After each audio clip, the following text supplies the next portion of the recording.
Hello students, welcome to my new video. इस video में हम देखने वाले हैं कक्षा 10वीं विषय गणित दिनांक 20 सितंबर 2021 का स्माइल 3.0 होमवर्क का मैं यहाँ पर फुल सॉल्यूशन देखने वाले हैं। तो वीडियो को जो है आपको पूरा एंड तक देखना है और ध्यान लगा समझना है। प्रत्येक क्वेश्चन को जो है हम समझते हुए चलेंगे। तो आप इस वीडियो के लिए नीचे जो लाइक बटन दिख रहा है उस लाइक बटन को आप जरूर से दबा देना। चलिए अब हम वीडियो को बिना किसी देरी के यहाँ पर शुरू करते हैं। तो देखिए छात्रों, इसका यहाँ पर अध्याय 2 है ना। टॉपिक हम इसमें पढ़ेंगे त्रिघात बहुपद। इससे पहले हमने रेखिक बहुपद और द्विघात बहुपदों को हमने यहाँ पर पढ़ लिया है। तो देखिए छात्रों, पहले क्वेश्चन आपको दिया गया है कि त्रिघात बहुपद किसे कहते हैं, उदाहरण सहित परिभाषा लिखिए। तो देखिए हमने पढ़ लिया था रेखिक बहुपद या फिर एक घात वाला बहुपद किसे कहते हैं, जिसमें चर की जो अधिकतम घात होती है वे कितनी होती है, एक होती है। द्विघात बहुपद में चर की अधिकतम घात कितनी होती है, दो होती है। अब हम यहाँ पर त्रिघात बहुपद देखते तो देखिए बच्चों, इसमें वही होगा कि त्रिघात बहुपद हम किसे कहेंगे, ऐसे बहुपद जिसकी है ना, मतलब कि तीन घात, वे बहुपद जिसकी अधिकतम घात यानी कि उच्चतम घात कितनी हो, तीन हो, उसे हम क्या कहते हैं, त्रिघात बहुपद कहते हैं। ये फिर आप इसकी परिभाषा इस प्रकार से लिख सकते हैं, त्रिघात बहुपद तीन घात का बहुपद क्या कहलाता है, त्रिघात बहुपद कहलाता है। यानी कि देखिए चर की अधिकतम घात कितनी होती है, तीन होती है। जैसे कि देखिए यहाँ पर उदाहरण हमने लिखा है, पहला उदाहरण आप यहाँ पर देख सकते हैं, एक्स की घात तीन धन दो एक्स की घात दो ऋण एक्स धन एक। और दूसरा उदाहरण आप देखिए दो ऋण एक्स की घात तीन, है ना। तो यहाँ पर देखिए पहले उदाहरण में आप देखिए यहाँ पर चर क्या है, एक्स है। एक्स की अधिकतम घात उच्चतम घात कितनी है, तीन है, तो ये क्या होगा, त्रिघात बहुपद होगा। इसी प्रकार दूसरे उदाहरण में देखिए एक्स की अधिकतम घात कितनी है, तीन है, तो ये भी त्रिघात बहुपद यहाँ पर होगा। यहाँ पर इस हमने नीचे भी लिख दिया है, चूँकि इन बहुपदों में चर जो है एक्स है, उसके उच्चतम घात यानी कि अधिकतम का कितनी है, तीन है, अतः ये क्या होंगे, त्रिघात बहुपद कहलाएंगे। दूसरा क्वेश्चन हम यहाँ पर देखते हैं, त्रिघात बहुपद का मानक रूप लिखें, यानी कि ओरिजिनल रूप हमें यहाँ पर लिखना। तो देखिए त्रिघात बहुपद का मानक रूप आप यहाँ पर देख सकते हैं, क्या लिखे हमने, ए एक्स की घात तीन धन बी एक्स की घात दो धन सी एक्स धन डी बराबर जीरो। यहाँ पर देखिए एक्स एक्स क्या है, यहाँ पर चर है ना। और यहाँ पर देखिए एक्स की अधिकतम घात कितनी है, तीन है, तो ये क्या है, त्रिघात बहुपद का मानक रूप है। और डी के कहलाता है, डी कहलाता है अचर। ए बी सी के कहलाती है, संख्या कहलाती है। तीसरे क्वेश्चन हम यहाँ पर देखते हैं, निम्न में से कौन त्रिघात बहुपद है तथा कौन से बहुपद नहीं है। तो आइए हम चेक करते हैं यहाँ पर। तो देखिए पहला में आपको दिया गया है पाँच एक्स की घात तीन ऋण तीन एक्स धन करनी पाँच। तो देखिए बच्चों यहाँ पर देखिए चर क्या है, एक्स है, एक्स की अधिकतम कहाँ कितनी है, तीन है, तो ये कहलाएगा त्रिघात बहुपद कहलाएगा, क्योंकि इसमें चर जो है एक्स है उसकी अधिकतम कहाँ कितनी है, तीन है। दूसरा हम देखते हैं छः एक्स की घात चार धन नौ एक्स ऋण दस। तो देखिए ये त्रिघात बहुपद नहीं कहलाएगा, क्योंकि देखिए इसमें चर जो है एक्स है उसकी उच्चतम घात कितनी है, चार है, जबकि उच्चतम घात कितनी होना था, तीन होना था। तीसरा हम देखते हैं एक बटे छः एक्स की घात दो ऋण ऋण छः ऋण एक्स। तो ये देखिए बच्चों, ये त्रिघात बहुपद नहीं कहलाएगा, क्योंकि देखिए बच्चों कोई भी बहुपद जो होता है एक के बट्टे में नहीं होता है। ना तो ये द्विघात बहुपद है, ना ही त्रिघात बहुपद है, ना ही ये रेखिक बहुपद है। चौथा हम देखते हैं चार एक्स की घात तीन धन एक्स ऋण दो बटे पाँच। तो ये त्रिघात बहुपद कहलाएगा, क्योंकि देखिए बच्चों इसमें एक्स यानी चर जो एक्स है उसकी अधिकतम घात कितनी है, तीन है। आइए हम देखते हैं चौथा क्वेश्चन आपको दिया है, निम्न त्रिघात बहुपदों के सामने दी गई संख्याओं के लिए जांच कीजिए कि ये बहुपद के शून्यक है। यहाँ पर देखो बच्चों आपको बहुपद दी गया है, ये बहुपद है, और ये क्या है, यहाँ पर संख्या आपको लिखी गई है। हमें इसमें जांच करना है, चेक करना है कि ये बहुपद के शून्यक है। बहुपद के शून्यक मतलब कि बहुपद का जो मान है जीरो के बराबर जो है आ जाना चाहिए। तो आइए हम देखते हैं, सोल्व करते हैं इस सवाल को। तो देखिए पहला जो आपको बहुपद पी एक्स बराबर आपको दिया गया है, एक्स की घात तीन ऋण दो एक्स की घात दो ऋण एक्स धन दो, है ना। अब हम करते क्या है, एक्स बराबर ऋण एक रख कर देखते हैं, जो कि पहली आपको संख्या दी गई है। तो देखिए एक्स का मान हम यहाँ पर रख देते हैं ऋण एक। तो देखिए जहाँ जहाँ भी एक्स है वहाँ पर ऋण एक रख दीजिए। तो देखिए यहाँ पर क्या आएगा, ऋण एक की घात तीन ऋण दो, कोष्टक में ऋण एक की घात दो ऋण एक धन दो बराबर।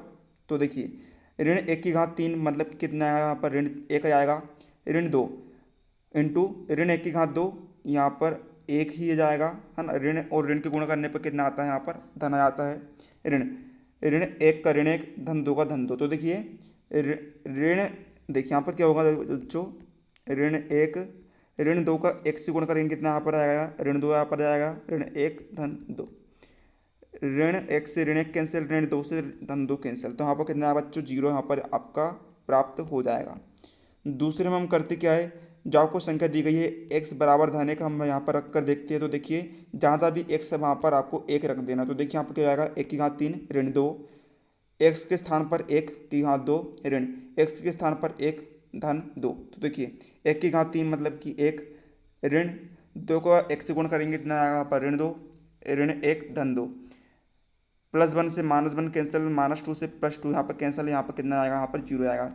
तीसरी संख्या में यहाँ पर रख कर देख लेते हैं, जो कि आपको दी गई है x बराबर से 2। तो देखिए जहाँ जहाँ भी x है वहाँ पर हम 2 रख देंगे। तो देखिए x के स्थान पर 2 की घात 3 ऋण 2, x के स्थान पर 2 की घात 2 ऋण x के स्थान पर 2 धन 2। तो देखिए 2 की घात 3 मतलब कि 8 ऋण 2 गुणित 2 की घात 2 मतलब कि 4, 4 दूनी यहाँ पर 8 हो गया, ऋण 2 धन 2, +8 से -8 कैंसिल, -2 से +2 कैंसिल, यहाँ पर कितना आ गया, यहाँ पर 0 आ गया। तो देखिए बच्चों यहाँ पर हमने सभी संख्या को रख कर देखा, तो यहाँ पर बहुपद का जो मान है 0 के बराबर हमें सभी में प्राप्त हुआ, जैसे कि आप यहाँ पर देख सकते हैं।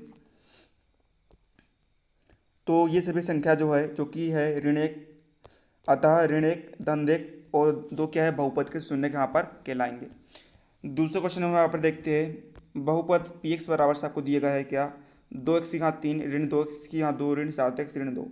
सबसे पहले हमें x बराबर 1/2 रख कर देखना है। तो देखिए बच्चों जहाँ जहाँ भी x है वहाँ पर हम रख देंगे 1/2। देखिए 2 गुणित x के स्थान पर 1/2 की घात 3 ऋण 2, x के स्थान पर 1/2 की घात 2 ऋण 7, x के स्थान पर 1/2 ऋण 2 का ऋण 2। तो देखिए 2 गुणित 1 की घात 3 मतलब कि 1/2 की घात 3 मतलब कि 8 ऋण 2 गुणित 1 की घात 2 1, 2 की घात 2 4 ऋण 7 गुणित 1/2 ऋण 2। तो देखिए यहाँ पर 8 में 2 का भाग जाएगा कितने बार, 3 बार। तो यहाँ पर आएगा 4 बार। तो यहाँ पर कितना आएगा, यहाँ पर आ जाएगा आपके पास कितना, 4। तो यहाँ पर आ जाएगा 1/4 ऋण 4 में 2 का भाग जाएगा कितने बार, 2 बार। तो यहाँ पर आ जाएगा ऋण 1/2 ऋण 7 गुणित 1 7/2 ऋण 2। तो यहाँ पर देखिए हम इन सभी संख्याओं का यहाँ पर लघुत्तम ले लेंगे। तो देखिए लघुत्तम लेने पर आएगा यहाँ पर बटे में 4, बटे में यहाँ पर कितना आएगा, 4 आएगा। तो देखिए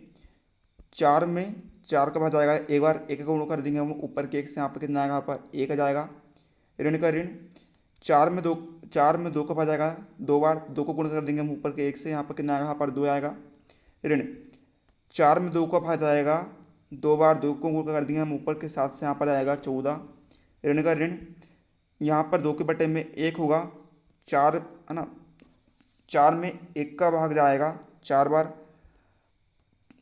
4 का गुण कर देंगे हम ऊपर के 2 से, कितना आएगा, यहाँ पर 8 आ जाएगा। तो देखिए यहाँ पर आप इन सभी को जोड़ देंगे तो यहाँ पर आएगा ऋण 23 के बटे में 4, जो कि यहाँ पर देखिए 0 के बराबर नहीं होता। मतलब कि देखिए पहले तो जो है आपका शून्यक नहीं होगा। इसी प्रकार देखिए हम यहाँ पर x बराबर 1 रख कर देख लेते हैं। तो आप यहाँ पर करके देख लीजिएगा। तो देखिए जहाँ जहाँ भी x है वहाँ पर हम 1 रख देंगे। तो देखिए 2 गुणित x के स्थान पर 1 की घात 3 ऋण 2 गुणित x के स्थान पर 1 की घात 2 ऋण 7 गुणित 1 ऋण 2। इसे जब आप हल करेंगे तो देखिए 2 गुणित 1 ऋण 2 गुणित 1 ऋण 7 ऋण 2। तो देखिए 2 गुणित 1 2 ऋण 2 गुणित 1 2 ऋण 7 ऋण 2। तो देखिए हल करने पर आ पाएगा ऋण 9, जो कि 0 के बराबर नहीं है। ये भी मतलब कि बहुपद का शून्यक नहीं होगा। अब हम यहाँ पर देख लेते हैं x का मान 2 रखने पर। तो देखिए 2 गुणित x के स्थान पर 2 रख देंगे, 2 की घात 3 ऋण 2 गुणित x के स्थान पर 2 की घात 2 ऋण 7 गुणित x के स्थान पर 2 ऋण 2। तो देखिए 2 गुणित 2 की घात 3 मतलब कि 8 ऋण 2 गुणित 2 की घात 2 मतलब 4 ऋण 7 दूनी 14 ऋण 2। तो देखिए हल करने पर 8 दूनी 16 ऋण 4 गुणित 2 8 ऋण 14 ऋण 2। हल करने पर ऋण 8 आ जाएगा, जो कि 0 के बराबर नहीं है। अतः आप यहाँ पर देख सकते हैं कोई भी संख्या से यहाँ पर जो बहुपद का शून्यक है हमें प्राप्त नहीं हुआ है, तो मतलब कि हम यहाँ पर लिख देंगे अतः 1/2 1 तथा 2 जो है बहुपद का शून्यक नहीं है। लास्ट क्वेश्चन हम यहाँ पर देखते हैं। 5वां क्वेश्चन आपको दिया गया है, त्रिघात बहुपद के गुणांक तथा शून्यकों में संबंध लिखिए। जैसे कि हमने इससे पहले यहाँ पर द्विघात बहुपद के गुणांक तथा शून्यकों में संबंध देखा था, इसी प्रकार हम यहाँ पर त्रिघात बहुपद के गुणांक तथा शून्यकों में संबंध यहाँ पर देखेंगे। तो छात्रों यदि आपको इसकी PDF प्राप्त करना है तो देखिए PDF जो है आपको टेलीग्राम पर मिल जाएगी। टेलीग्राम की जो लिंक है आपको मैंने डिस्क्रिप्शन में दे दिया हूँ, वहाँ पर जाकर आप टेलीग्राम चैनल को हमारे ज्वाइन कर लीजिए। वहाँ पर आपको इसका जो है PDF सोल्यूशन यहाँ पर मिल जाएगा, वहाँ पर आपको PDF सोल्यूशन मिलते रहता है। तो आइए हम इस क्वेश्चन का भी यहाँ पर आंसर देख लेते हैं। तो देखिए देखिए सबसे पहले हम यहाँ पर लिखते हैं त्रिघात बहुपदों का योग। तो देखिए शून्यक हमने ले लिया कि यहाँ पर अल्फा बीटा और गामा है शून्यक। तो देखिए त्रिघात बहुपदों का योग मतलब कि alpha plus beta plus gamma बराबर से होता है माइनस बी बटे ए, जहाँ पर बी क्या है, बी है एक्स स्क्वायर का गुणांक, मतलब कि जो आपको एक्स स्क्वायर दिया रहेगा उसमें जो गुणे वाला जो अंक है वह होगा बी बटे ए क्या होगा, एक्स की घात 3 का गुणांक, मतलब कि एक्स की घात 3 के गुणे में जो अंक है वह क्या होगा आपका एक्स की घात 3 का गुणांक यहाँ पर हो जाएगा। फिर हम देखते हैं यहाँ पर त्रिघात बहुपद का गुणा। तो देखिए गुणा, तो देखिए alpha into beta plus beta into gamma plus gamma into alpha बराबर से होता है सी बटे ए। तो देखिए सी क्या होता है, अचर पद होता है, जैसे कि देखिए हमने मानक रूप यहाँ पर देखा था एक्स की घात 3 धन बी एक्स की घात 2 धन सी एक्स धन डी। जो डी है क्या होगा, अचर पद होगा बटे ए क्या है एक्स की घात 3 का गुणांक है ना, मतलब कि गुण वाला जो अंक है वह एक्स की घात 3 का यहाँ पर गुणांक होगा। तो यहाँ पर टोटल यहाँ पर संबंध क्या हो जाता है, alpha into beta into gamma बराबर से होता है अचर पद बटे एक्स की घात 3 का गुणांक। तो आपके यहाँ पर सभी प्रश्नों के उत्तर हो जाते हैं। तो आप टेलीग्राम चैनल को ज्वाइन कर लीजिए। उम्मीद आपको वीडियो अच्छा लगा तो वीडियो लाइक कर देना, चैनल पर सब्सक्राइब कर लेना। यहाँ पर आप टेलीग्राम चैनल को ज्वाइन कर लीजिए, वहाँ पर आपको पीडीएफ सोल्यूशन यहाँ पर मिल जाएगा। तो मिलते हैं अगर किसी ने वीडियो, तब तक के लिए जय हिंद जय भारत। मैं अब आपको बताऊंगा एक न्यू ऐप के बारे में जो स्टूडेंट्स में काफ़ी जल्दी पॉपुलर होते जा रही है। चाहे कोई क्वेश्चन हो, कोई डाउट हो या कॉन्सेप्ट समझ ना आए, बोर्ड्स हो या जेई नीट, पढ़ाई में कोई भी दिक्कत आ रही हो तो उसकी सॉल्यूशन है फ्लो ऐप। अपने डाउट्स को किसी भी समय क्लियर करें इन दिस 3 इजी स्टेप्स। सबसे पहले इस ऐप को प्ले स्टोर या फिर ऐप स्टोर से डाउनलोड कर ले। अपने फ़ोन नंबर से इजीली साइन अप कर ले। अपने क्वेश्चन का पिक्चर ले या उसे टाइप करके सबमिट कर दे और फ्लो ऐप 60 सेकंड्स के अंदर में इंडिया के टॉप एक्सपर्ट से लाइव कॉल पर कनेक्ट कर देगा। आपके क्वेश्चन में आप कहना चाहते हैं कि बल्ब की पावर कितनी है अगर बल्ब जो है वो 220 वोल्टेज पर ऑपरेट हो रहा है, राइट। इस बैटरी का जो वोल्टेज है वो आपको गिवन है 220। तो ये आपको सिंपल रिलेशन हो गया यहाँ पर। अब अगर कोई आपको और डाउट है तो आप बताइए। No sir, thank you. So guys, it's that simple. Have any question? Just ask Flow. इस ऐप का लिंक नीचे डिस्क्रिप्शन में है, so just now download flow.